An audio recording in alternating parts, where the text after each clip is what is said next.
Welcome back on your channel पुस्तक वाला पर। तो गाइज कैसे हैं आप सब लोग। स्वागत है आपका अपने चैनल पुस्तक वाला पर। तो गाइज आज हम सीखने वाले हैं फ्लो डायग्राम ऑफ ग्लाइकोलाइसिस। तो ग्लाइकोलाइसिस को ईएमपी पाथवे भी कहते हैं। ईएमपी पाथवे से इसलिए कहते हैं क्योंकि 3 साइंटिस्ट जिन्होंने इसकी खोज की थी उन्हीं के नाम पर इसको, तीनों के पहले पहले अक्षर के नाम पर इसको ईएमपी पाथवे दे दिया गया है। अगर गाइज आप चाहते हैं इसके साइंटिस्ट के नामों को जानना तो गाइस कमेंट करें, और अगर आपको पता हो तो कमेंट में वो जरूर लिखें। तो गाइस शुरू करते हैं। तो फ्रेंड्स सबसे पहले हम लिखने वाले हैं इसके सारे के सारे नामों को, कौन कौन से इसमें प्रोडक्ट्स और रिएक्टेंट्स होते हैं। तो सबसे पहले आप जानते हैं ग्लूकोज का ही ग्लाइकोलाइसिस होता है। तो ग्लूकोज और बनता है साइटोप्लाज्म के अंदर पायरुविक एसिड। ग्लूकोज के बाद ग्लूकोज 6 फॉस्फेट। तो सबसे पहले हम इसके सारे रिएक्टेंट्स और प्रोडक्ट्स के नाम लिखेंगे जिससे कि हमें आसानी हो इन्हें लिखने में और समझने में। उसके बाद होता है फ्रक्टोज 6 फॉस्फेट। फ्रक्टोज 6 फॉस्फेट के बाद ये बनता है फ्रक्टोज 1,6 फॉस्फेट। 1,6 फॉस्फेट। हम ये अभी जानने वाले हैं कि किस किस एंजाइम के प्रेजेंस में ये सारी चीजें चेंज होती हैं। तो सबसे पहले हम इनके नाम ही लिखते हैं। ये बायफॉस्फेट होता है। इसके बाद ये बनता है 3 फॉस्फो ग्लाइसरॉल्डिहाइड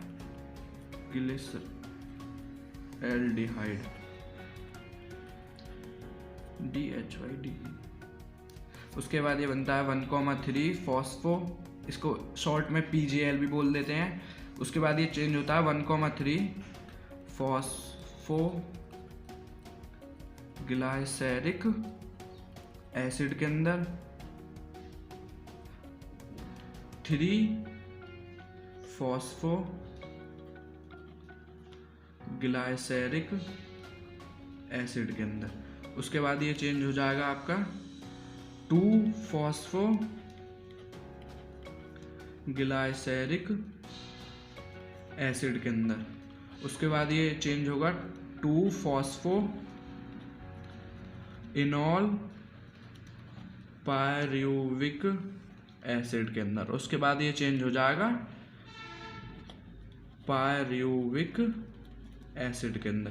तो टोटल ये 10 रिएक्शंस होती हैं। ग्लूकोज को छोड़कर ग्लूकोज के साथ 11 होती हैं। तो सबसे पहले हम देखते हैं कितनी हुई। 1 2 3 4 5 6 7 8 9 10 11 हो गई। तो इसके बाद हम इनके नाम देखते हैं कि कौन कौन से एंजाइम इस पर एक्ट करते हैं, और उसके बाद हम देखने वाले हैं कि कहाँ पर ATP का यूज होता है और कहाँ पर ATP इसमें से निकलती हैं। तो सबसे पहले यहाँ पर जो एंजाइम यूज होता है वो होता है हेक्सोकाइनेज।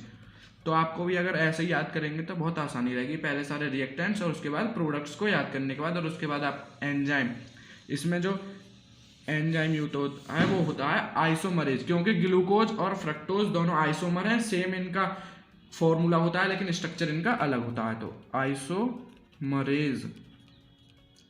आइसोमरेज के बाद फ्रक्टोज 1,6 फॉस्फेट में तोड़ने के लिए फ्रक्टोकाइनेज। यहाँ पर जो यूज होता है 3 फॉस्फोग्लाइसरिक एसिड में, उसका नाम होता है एल्डोज। और यहाँ पर एक और वो बनता है जिसका नाम होता है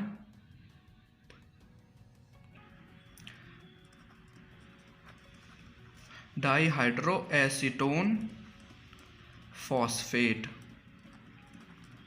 इसको शॉर्ट फॉर्म में DHAP भी कहते हैं। जो ये होता है अभी मैं आगे बताऊंगा कि इसमें कौन से एंजाइम की वजह से ये भी फॉर्मेशन होता है इसका भी। तो यहाँ पर मैं आपको बता दूं, यहाँ पर कोई भी एंजाइम यूज नहीं होता पूरी रिएक्शन में, सिर्फ H3PO4 का यूज होता है। इसके बाद यहाँ पर जो एंजाइम होता है फॉस्फोग्लाइसर एल्डिहाइड को चेंज करने के लिए फॉस्फोग्लाइसरिक एसिड में, उसका नाम होता है डिहाइड्रोजिनेज। सबसे पहले एरो। इसमें सारी की सारी जो रिएक्शंस होती हैं वो रिवर्सिबल रिएक्शंस होती हैं, तो इसीलिए रिवर्सिबल का इसमें पूरे में साइन लगेगा। तो यहाँ पर जो इसके बाद जो एंजाइम यूज होता है वो होता है ट्रांस फॉस्फोराइलेज। और यहाँ पर जो एंजाइम होता है फॉस्फोग्लाइसेरिक एसिड को 3 फॉस्फोग्लाइसेरिक एसिड को 2 फॉस्फोग्लाइसेरिक एसिड में चेंज करने के लिए वो होता है म्यूटेज।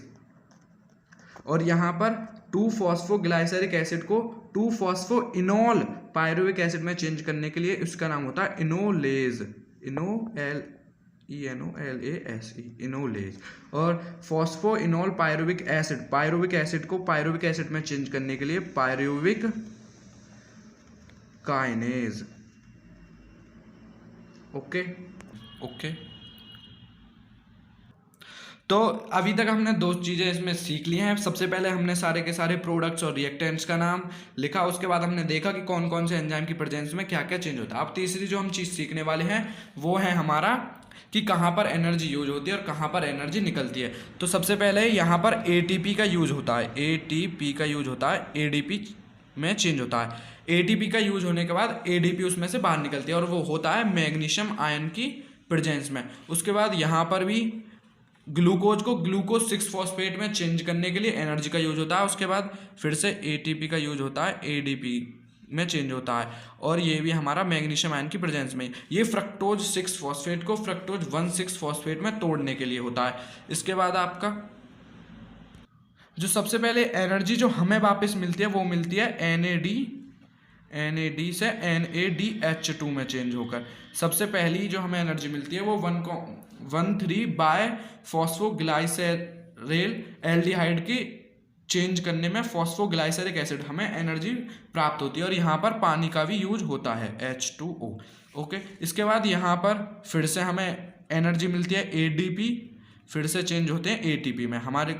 हमको फिर से 2 ADP ATP में चेंज करते हैं।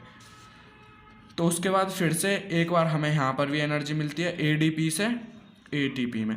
आप जानते होंगे कि ADP जो होता है, ADP एड्रीनो डाइफॉस्फेट और ATP एड्रीनो ट्राइफॉस्फेट। तो जो ट्राइफॉस्फेट है उसके पास ज़्यादा एनर्जी होती है और ADP के पास कम एनर्जी होती है, जो कि एक इनऑर्गेनिक फॉस्फेट 1 इनऑर्गेनिक ADP में जुड़कर ATP का फॉर्मेशन करता है। इसके बाद ऐसे हमें 3 जगह पर एनर्जी मिलती है, लेकिन हमें 2 जगह पर एनर्जी देनी पड़ती है। सबसे पहले ग्लूकोज को ग्लूकोज 6-फॉस्फेट में तोड़ने के लिए, उसके बाद फ्रक्टोज 6 को फ्रक्टोज 1,6-फॉस्फेट में तोड़ने के लिए हमें 2 जगह एनर्जी देनी पड़ती है, लेकिन उसके बाद हमें ग्लाइकोलाइसिस की प्रोसेस में ही 3 जगह पर एनर्जी मिल जाती है। तो ये है पूरा का पूरा फ्लो डायग्राम ऑफ ग्लाइकोलाइसिस, जो कि आप बहुत ही आसानी से पूरी वीडियो देखने के बाद समझ चुके होंगे। तो थैंक यू गाइज। अगर वीडियो अच्छी लगी हो तो लाइक करें, और अगर लगा हो कुछ ऐसा कि किसी और को भी समझ आ सकता है तो वीडियो को शेयर करना ना भूलें, और चैनल को तो जरूर सब्सक्राइब कर लें, जिससे